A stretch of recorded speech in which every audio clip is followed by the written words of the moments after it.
I get hello. I started this gangster shit, and it's the Hey, if you're new here but enjoying the content, please take a minute to hit that subscribe button and join us. Thank you. Alright, it's Comic Artist Pro Secrets, and I am Ethan Van Sciver, 26-year veteran of the comic book industry, world's most charming, elegant, eloquent, and yet humble man, great big Star Wars fan, trusted member of the media, and fortunately we still have one reliable movie review aggregate website called Metacritic.com, and they are doing their job right now, collecting the reviews. The review embargo for Captain Marvel is over. Today, people are allowed to actually talk about what a terrible movie it is, and that's exactly what they're doing. This is going to be a magnificent day. I will pump out video after video talking about people's opinions of this movie, this terrible, weirdo SJW. Listen, this bit of flim-flam, these SJWs, they cannot produce art. I don't know what it is about SJWs, but first and foremost, before anything, comes their desire to promote some kind of social reform. That's what they want to feed you first. And if entertainment happens in the process, well, that was an accident. They didn't mean for that to happen necessarily. That wasn't even on their mind. What they wanted to do simply was introduce you to a new superhero who was a woman, who could stand on her own, and who would represent Marvel Comics in some way. And that's exactly what they did, because this superhero does stand on its own, and it does represent Marvel Comics. A failing, flailing industry in complete and total decline, a superhero who nobody's going to care about in a year. Nobody's going to care about this. Nobody's going to remember Captain Marvel in 2 years. And so this is absolutely the perfect reflection of Marvel Comics in 2019.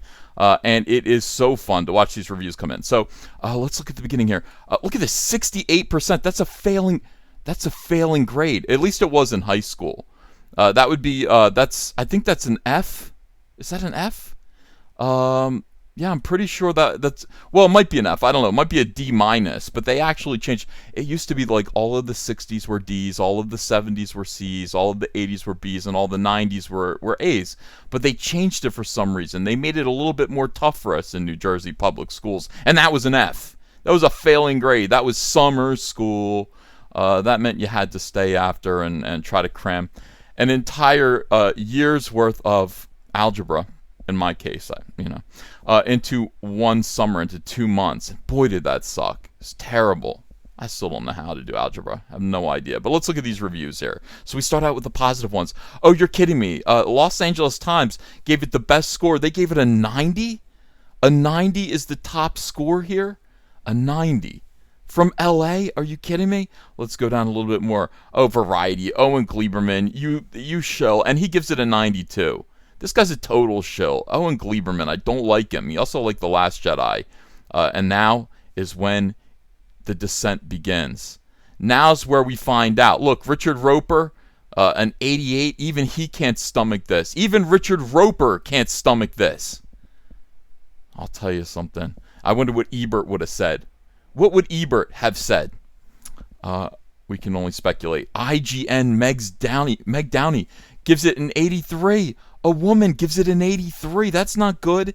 Uprock's Mike Ryan. Look at the scores. Quickly sinking, like the Titanic, which, as it turns out, was not a submarine. It was not a submarine.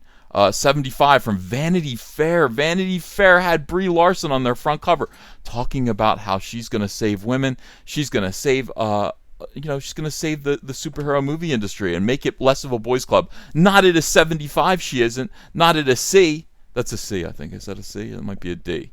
It depends. Is it my high school, Pennsauken, New Jersey high school? Is it their score system, or is it based on?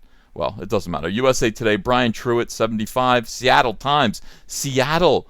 In other words, yes, it's fun. Is it fun? Is it 75% fun? That's not enough.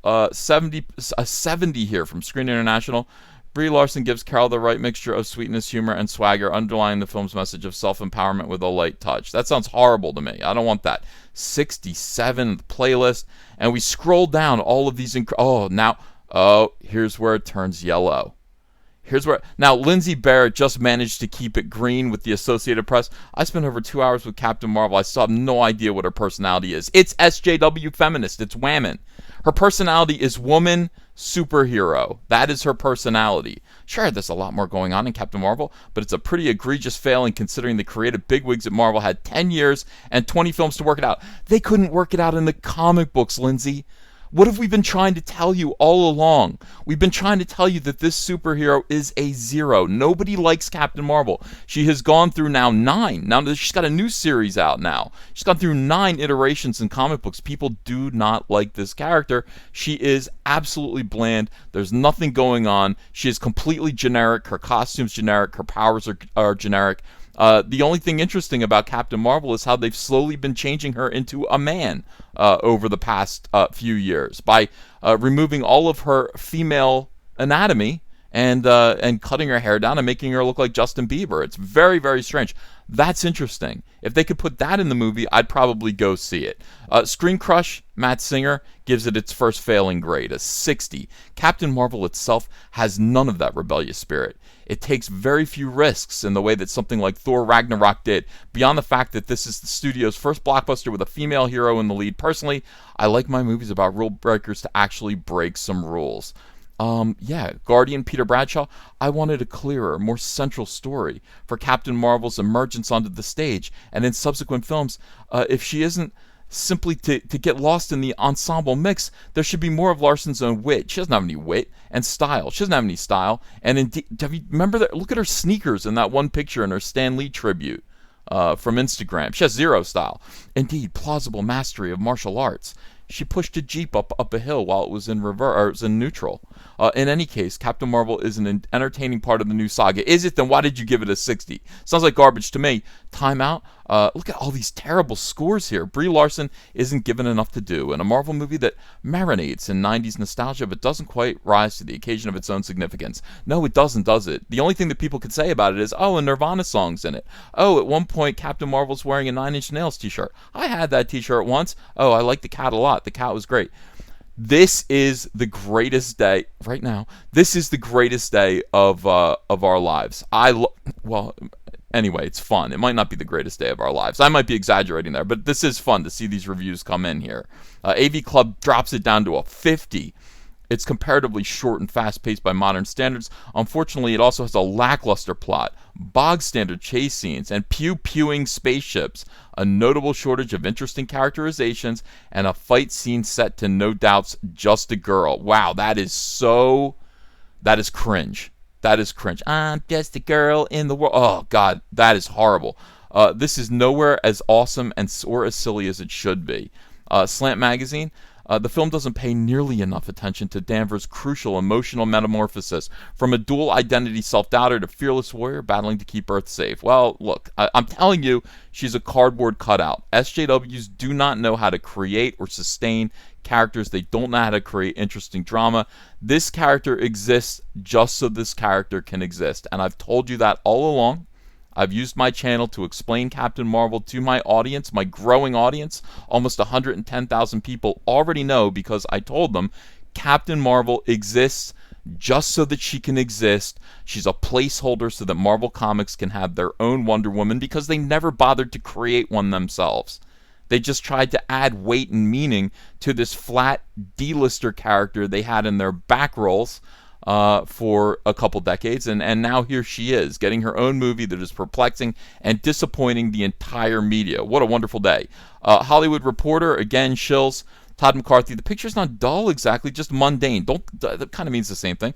Marked by unimaginative plotting, cut-rate villains, a bland visual style, and a lack of elan in every department. Boy, I love this. This is great.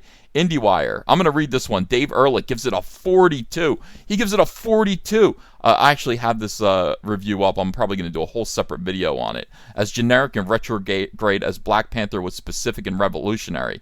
This is just like the comparison between Hillary Clinton and Barack Hussein Obama post the election, when everybody could actually be honest about Hillary Clinton and who she was in comparison to Barack Obama. Oh my gosh, this is absolutely fantastic. I love being proven right. Captain Marvel is a frustrating disappointment at a time when every inclusive blockbuster is fought over as though it could be the decisive battle in our never-ending culture wars. That's right, David.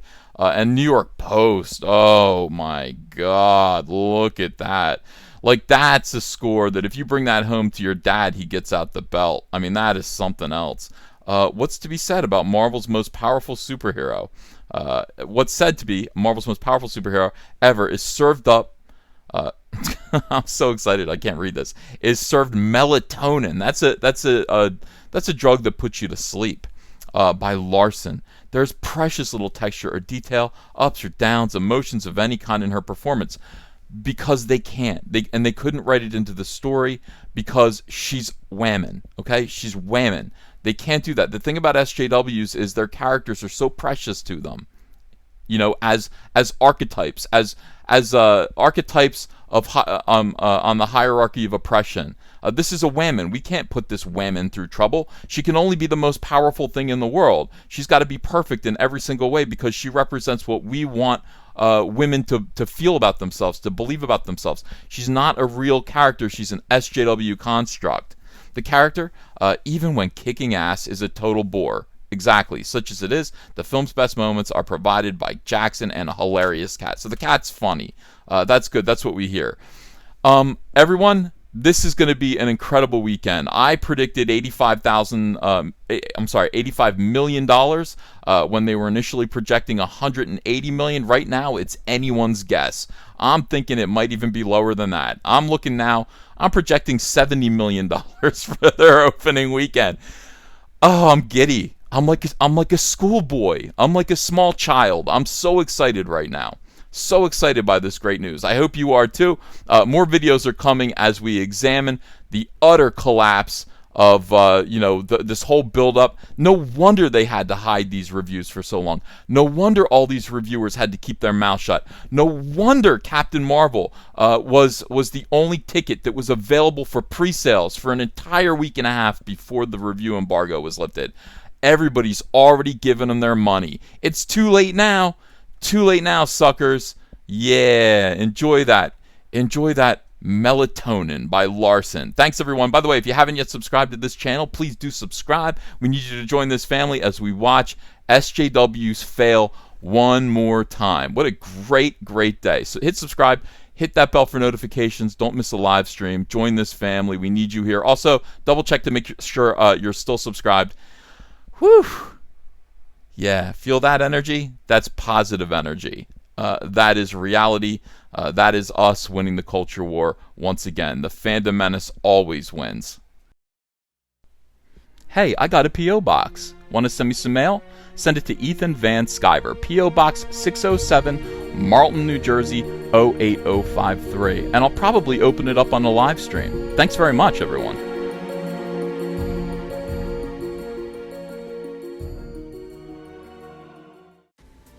Hey, you want to follow me on Twitter? Are you sure?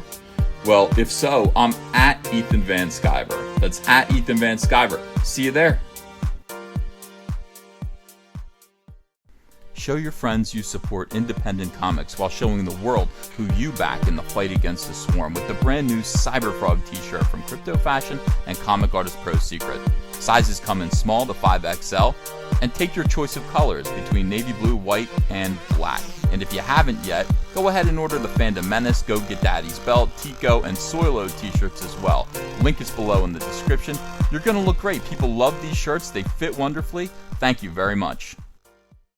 If you enjoyed this video and want to become part of this community, subscribe to this channel by clicking the Laughing Man face logo right on your screen. Ring the bell for notifications as well. You'll never miss a live chat. And stay tuned, another video by Comic Artist Pro Secrets is coming right up.